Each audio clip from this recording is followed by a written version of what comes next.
Muy buenos días Miami, muy buenos días a todo el sur de la Florida. Bienvenidos a En Contacto a través de su canal 8 de Miami, Mundo Max. Este servidor, Daniel Torres, como de costumbre les agradece muy sinceramente por esta sintonía, para algunos muy tempranito, cuando en el día de hoy jueves, como de costumbre, se incorpora de inmediato a nuestro programa el analista político, máster en ciencias políticas, Julio M. Schilling, para quien tengo los muy buenos días. ¿Cómo estás tú? Encantado de estar aquí, Daniel, contigo.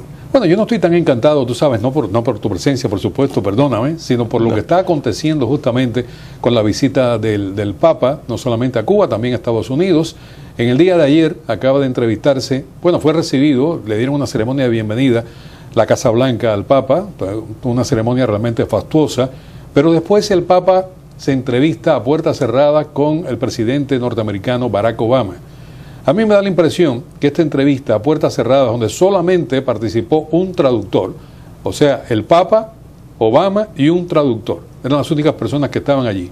Me da la impresión de que el Papa traía un mensaje de Fidel Castro para Obama, porque es la única forma en que puedo responder a la interrogante de por qué se hizo esta entrevista a puertas cerradas sin la presencia siquiera de la prensa, que habitualmente sea una sesión de fotos para que todos puedan tener acceso al lugar donde van a estar ellos entrevistados. Y ni siquiera hubo después una información sobre cuáles fueron las conversaciones que desarrollaron el Papa y el presidente Obama. La comunidad religiosa católica aquí en los Estados Unidos, en Miami concretamente, está sumamente disgustada con que el Papa no haya reconocido a la oposición y a la disidencia cubanas y que en ningún momento haya hecho ningún tipo de esfuerzo para reunirse con los opositores y disidentes cubanos, cuando desde el primer instante en que pisó tierras de Cuba, lo primero que hizo fue mandarle un saludo al dictador cubano Fidel Castro. En realidad, esta presencia del Papa en Cuba está siendo sumamente discutida, algunas personas ofendidas, pienso que con toda razón, porque ha obviado una realidad dentro de Cuba y ha primado el interés del Vaticano de tener una presencia política y una presencia dentro de la isla comunista, tal vez con espacios como un programa de televisión, un programa de radio, con 3 iglesias que piensan construirse nuevas, y ha priorizado este tipo de crecimiento de la Iglesia Católica dentro de Cuba contra la realidad cubana. Pero, y perdóname que me extienda un tanto, Schilling, porque quería hacer esta introducción, porque en las últimas horas el canal NBC, en la figura de una periodista muy conocida y querida aquí en Miami, como es Jackie Nespral, entrevistó a Ricardo Alarcón, quien está ahora en plan Payama. Ricardo Alarcón lo mandaron de regreso a su casa, y primero lo manipularon y lo bajaron de canciller a presidente de la Asamblea Nacional, y ahora está en su casa. No sé si tendrá una payamita puesta, pero seguramente sí. Y Ricardo Alarcón ha dicho olímpicamente en esta entrevista que no, el Papa no tenía por qué ir a ver a los opositores cubanos, porque no existe la oposición en Cuba, y que eran personas de muy baja monta, y que eran personas que no tenían ninguna importancia, y que el Papa no estaba para perder el tiempo. ¿Tú crees realmente que ha sido muy importante para esta controversia esa ausencia del Papa en este encuentro con la disidencia, que en ningún momento se le hizo un puente, que en ningún momento trató de reconocer que sí existe una oposición, que ni siquiera, que ha dicho, el Papa ha dicho que él no sabía que había presos políticos o que habían sido arrestados disidentes durante su presencia en Cuba? ¿Cómo tú interpretas este discurso? Terrible. Mira, yo no puedo recordar una figura religiosa que le ha hecho tanto daño a lo que es precisamente la proximidad que la Iglesia trata de tener entre lo humano y lo divino.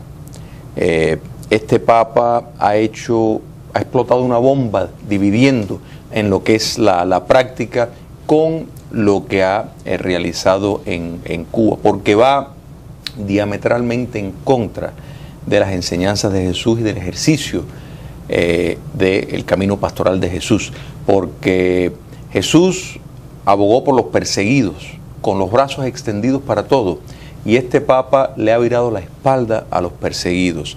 Este Papa se ha abrazado con los opresores, que en tiempo de Jesús fue la religión organizada, plegada al poder dictatorial romano, que lo crucificaron con cargos políticos de sublevación, porque no se plegó a la religión organizada a la cual él pertenecía, porque él era judío, que estaba en confabulación con la dictadura romana. Entonces, estamos viendo este Papa con la excusa penosa de que no es político su visita, cuando todo lo que ha hecho en este tramo con los Estados Unidos y la dictadura cubana ha sido político. Se ha involucrado como si fuera una potencia política a negociar el futuro de un país. Entonces se ha metido en la política hasta el alma entera. Y va a Cuba, se entrevista con la élite dictatorial, los escuchas, comparte con el pan con ellos, les permite que en su cara le digan todo lo que le quieran decir del sistema dictatorial, aplaude su participación, el de la dictadura, en procesos de paz donde ellos son los causantes en gran medida de ese mal. En otras palabras, ellos que tienen un historial de promover el terrorismo a través de este continente. ¿Te refieres a los diálogos de paz entre la narcoguerrilla, la FARC y Colombia? Correcto, pero en un sentido más amplio le da las gracias por todo lo que han hecho por la paz. Entonces, que Cuba ha hecho cosas por la paz. Cuando ellos crearon a la guerrilla, esta exactamente, y en un sentido más general, desde que llegaron al poder en América Latina han estado promoviendo la subversión. Entonces, es como para caerse para atrás, es un sacrilegio lo que está ocurriendo. Y el daño que esto le va a hacer, a mi juicio, a la Iglesia Católica en Cuba, que claramente está demostrando que está plegada al poder político. Y cada vez que ha habido un sacerdote en Cuba valiente, que define las cosas y que defiende a los perseguidos, básicamente hay un proceso de ostracismo y lo mandan, como el padre Conrado, por ejemplo, que se expresó su disgusto y lo mandaron a una parroquia donde nadie lo encuentra. Y así es con cada figura dentro de la iglesia en Cuba que se pronuncia en contra del régimen. Es muy lamentable y esto, como digo, el daño que le está haciendo y que le hará cuando caiga la dictadura castrocomunista a la Iglesia Católica en Cuba va a ser terrible. Para mi juicio, el discurso más importante que escuché durante la visita del Papa a Cuba lo hizo un joven católico cubano, cuando frente al Papa denunció lo que estaba ocurriendo y dijo que había que hacer cambios profundos en Cuba, a los gritos de la multitud que decían, si nos dejan. O sea, si el Papa no comprendió este mensaje, es porque no quiere comprenderlo. Y como tú decías, todo acto es político. Y la presencia del Papa en Cuba, por supuesto, que era un acto político y debía haber afrontado la realidad cubana. Como acto político fue cuando llegó aquí a los Estados Unidos, que fue recibido en el aeropuerto de Andrew, y sin embargo, haberse montado en un Fiat 500 pequeño, con el argumento de la austeridad, era un mensaje político al imperio, que utiliza limusinas y utiliza carros blindados, y ya eso era una crítica subliminal, fue una crítica subliminal al imperio. Los católicos fervientes dicen que el Papa, indiscutiblemente, con este mensaje lo que quería era pues hacer prevalecer la humildad. Pero yo lo entiendo como un mensaje político por encima de ese mensaje pastoral. Lo veo como un mensaje absolutamente de crítica, justamente al llamado imperialismo norteamericano. Pero totalmente, mira, y esto es lo que tiene a muchos católicos en el mundo, particularmente en los Estados Unidos y en Europa, bien molesto, porque el problema no es que aboga por los pobres, sino el problema es que él da por receta una estrategia económica que ha demostrado ser fracasada, una estrategia colectivista, critica a el sistema de libre empresa, el capitalismo, cuando la realidad es que la iglesia pues no escatima en todos los domingos pues pedir dinero, porque se mantiene a base de eso. Si contamos la propiedad que tiene la Iglesia Católica y el valor que tiene en arte, así que, o sea, que el Papa quisiera hacer algo para la pobreza, tiene bastantes propiedades que podría donar para la pobreza. De su propia casa podría perfectamente recoger a muchos de los desamparados y los refugiados sirios y meterlo en el Vaticano. No creo que lo va a hacer. Mucho de esto es hipocresía, una hipocresía fundamentada en un marco ideológico, y eso hay que estar claro. El Papa Francisco, Jorge Mario Bergoglio, viene desde un prisma ideológico altamente marcado. Él sí abraza la noción de la lucha de clases, lo cree. El hecho de que hable de los pobres, hay muchos que han hecho mucho más para reducir la pobreza y no lo están hablando, y lo han hecho por medio de crear puestos laborales, elevar a sociedades a un enriquecimiento más grande. Eso es mucho más constructivo que estar hablando y estar abogando, o sea, estar recetando, mejor dicho, una política económica que ha demostrado ser un fracaso. Bueno, quiero cerrar este primer segmento contigo, porque tenemos que ir a la pausa, con algo que dijo un opositor cubano aquí en Miami, y me solidarizo justamente con esa expresión. Y dijo así, más o menos, voy a parafrasearlo, dijo, no podemos estar mirando tanto al cielo cuando el infierno está aquí, en la isla de Cuba. y pienso que retrató de cuerpo completo justamente la posición del Papa, en este caso a la visita a la isla del Caribe. Te propongo ir a la pausa y cambiar de tema. Hay un tema interesantísimo que es Venezuela, que sigue la situación en la frontera sumamente tensa, a pesar de este encuentro que tuvieron Santos y Maduro en Quito. Vamos a la pausa, amigos, entonces. En 2 minutos estamos regresando con este tema de actualidad total.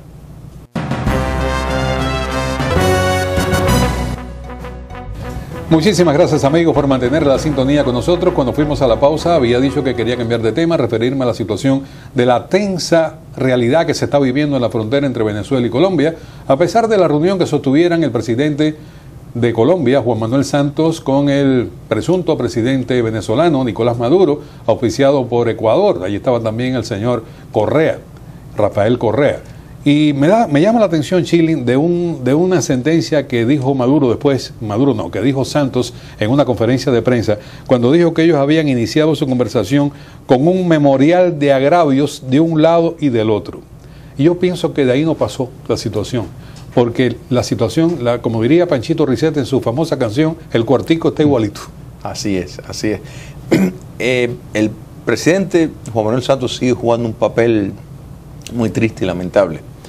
Yo creo que le tendrá que responder a su pueblo y a la historia por este trato penoso de ser básicamente, después de ser ofendido, y esto hay que entenderlo, es parte de la táctica de dictaduras como la venezolana. En otras palabras, armar un rollo político y después que han logrado lo que quieren, pues entonces logran que el otro venga, le dé las manos, hablan de paz y se acabó lo que se sabía. En este caso avalado por nada menos que el dictador de Ecuador, Rafael Correa.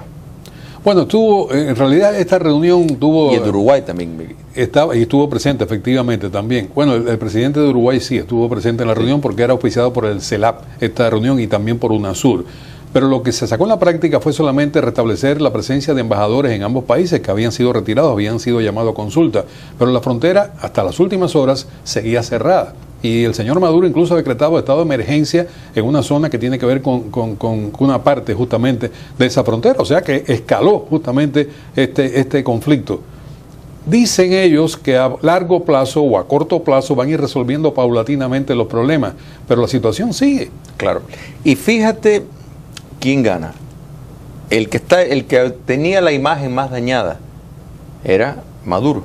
Correcto. Entonces, con este encuentro queda básicamente limpiado su imagen y sin embargo siguen cometiendo los mismos problemas. El problema sigue estando ahí.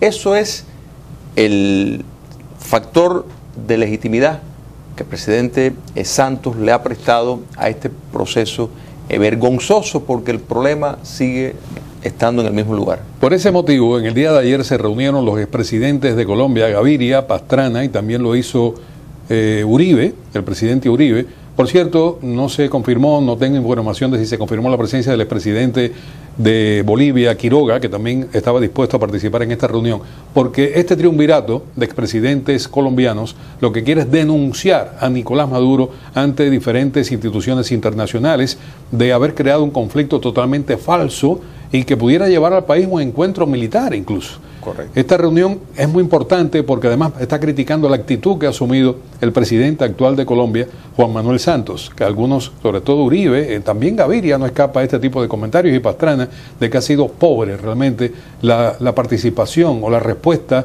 del presidente de Colombia al desafío que le ha hecho Venezuela, porque es una evidente provocación. Correcto. Hay dos Américas, Daniel. Está la América libre, democrática, y está la que está bajo el eje del socialismo del siglo XXI con Cuba comunista al mando. Entonces, hay que celebrar que estos expresidentes están tomando esa posición digna y patriótica, porque en efecto el continente americano está en riesgo, y la frontera venezolano-colombiana es solo un ejemplo de un proyecto mucho más ambicioso de las dictaduras del socialismo del siglo XXI, que buscan extender su influencia y lograr sus objetivos a cualquier costo.